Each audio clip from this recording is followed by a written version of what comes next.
কিছুদিন ধরে অস্থির ভোজ্য তেলের বাজার। তেল কোম্পানিগুলোর দাম বাড়াতে সরকারের কাছে আবেদনের প্রেক্ষিতেই এই পরিস্থিতি সৃষ্টি হয়েছে।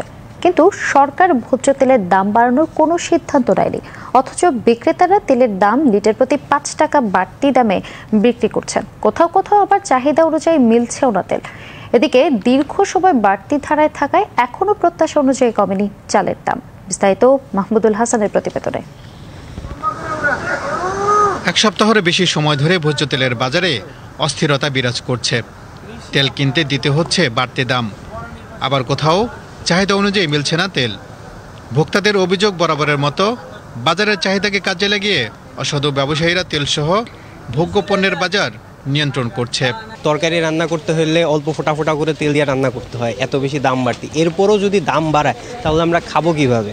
তেলের দাম সবসময় এত যেভাবে যে রেটে বাড়তেছে, এটা তো হচ্ছে যে আমাদের জন্য আর সহনীয় পর্যায়ে থাকতেছে না। রাজধানীর বিভিন্ন বাজার ঘুরে দেখা যায় 1 লিটারের বোতলজাত সয়াবিন তেল মানভেদে 185 টাকা থেকে 190 টাকায় বিক্রি হচ্ছে। 2 লিটারের বোতলজাত সয়াবিন তেল বিক্রি হচ্ছে 385 টাকায়, যা এক সপ্তাহ আগেও বিক্রি হয়েছে 375 টাকায়। পাশাপাশি বেড়েছে পাম তেলের দাম। লিটার প্রতি পাম তেল বিক্রি হচ্ছে 170 টাকায়, যা আগে ছিল 165 টাকায়। আমরা যেভাবে কিনে আনি বিক্রি করি। তেলের দাম কমানো তো সরকারেরই দায়িত্ব, কাঁচামালের দাম সরকারের দায়িত্ব না। মানুষ চাষ করে না, দাম বাড়তে পারে। তেলের দাম, ডিজেলের দাম, সারের দাম, এগুলো তো সরকারেরই দায়িত্ব। ব্যবসায়ীরা জানান, এক সপ্তাহের বেশি সময় ধরে ভোজ্য তেলের বাজারে অস্থিরতা বিরাজ করছে। চাহিদা অনুযায়ী তেল পাওয়া যাচ্ছে না। তাদের ভাষ্য, আন্তর্জাতিক বাজারে এখনো বুকিং দর ওঠানামা করছে। গায়ের রেট যখন বাড়বো তখন আমরা দাম বাড়াবো, কিন্তু এখনো তো গায়ের রেট সব কিছু আগের রেট। কিন্তু ডিলাররা ওই যে তারা একটা ছাড় পায়, তো ওই ছাড়টা এখন দেয় না। তাদের সিন্ডিকেট ভাঙতে হবো। এটা তো আপনার সিন্ডিকেট না ভাঙলে তো এটা তো পূর্বের থেকে হয়ে যাইতেছে। এটা তো সরকারের দরকার, কারণ সরকার হলো আপনার তাদের কাছে জিম্মি। এর আগে কোম্পানিগুলো সরকারের কাছে ভোজ্য তেলের দাম বাড়ানোর আবেদন করলেও সরকার তেলের দাম বাড়ানোর সিদ্ধান্ত নেয়নি। অথচ বাজারে এর উল্টো প্রভাব পড়েছে। কৃত্রিম সংকট তৈরি করে বাড়তি দামে বিক্রি হচ্ছে ভোজ্য তেল।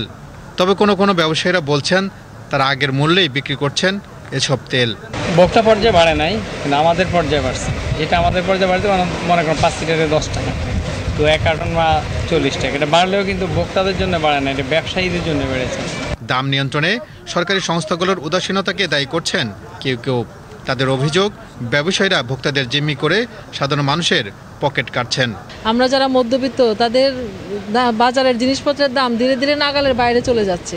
5,500 টাকা নিয়ে আসছি। 1 কেজি 25 কেজির একটা চালের বস্তা লইলাম, তেল লইলাম, আলু পেঁয়াজ লইলাম, শেষ। এদিকে আমদানির প্রভাবে বেশ কিছুদিন ধরে স্থিতিশীল রয়েছে চালের বাজার। তবে ব্যবসায়ীদের দাবি, যে হারে চালের দাম বৃদ্ধি পেয়েছিল সে অনুযায়ী কমেনি দাম। আসলে গত কোরবানি ঈদের পরে বাজারটা বেড়ে যেভাবে চলছিল, ওই হিসেবে মনে করেন কেজি প্রতি 8 টাকা 10 টাকা কেজি প্রতি বাড়ছে। সে হারে বাজার কমে নেই, কমছে 2 টাকা, বাড়ছে 10 টাকা, কমছে 2 টাকা। তো 2 টাকা কমের মধ্যে এখন স্থিতিশীল আছে। পাইকারি বাজারে প্রতি কেজি মিনিকেট চাল বিক্রি হচ্ছে 70 টাকা থেকে 78 টাকায়। নাজির চাল 78 থেকে 86 টাকা এবং 28 চাল বিক্রি হচ্ছে 56 টাকা থেকে 60 টাকায়। এখন শিক্ষিত ছিলেন, তবে আপনার আমদানি যদি বদ্ধ করে দেয়, ইনপুট বদ্ধ করে দিলে আপনার আবার যে কোয়াল হেই মাত্র হয়ে যাবে।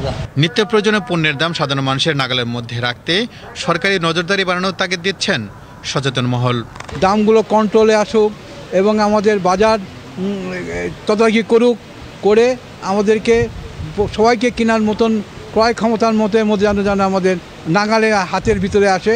Mahmudul Hasan, BTV news, Dhaka.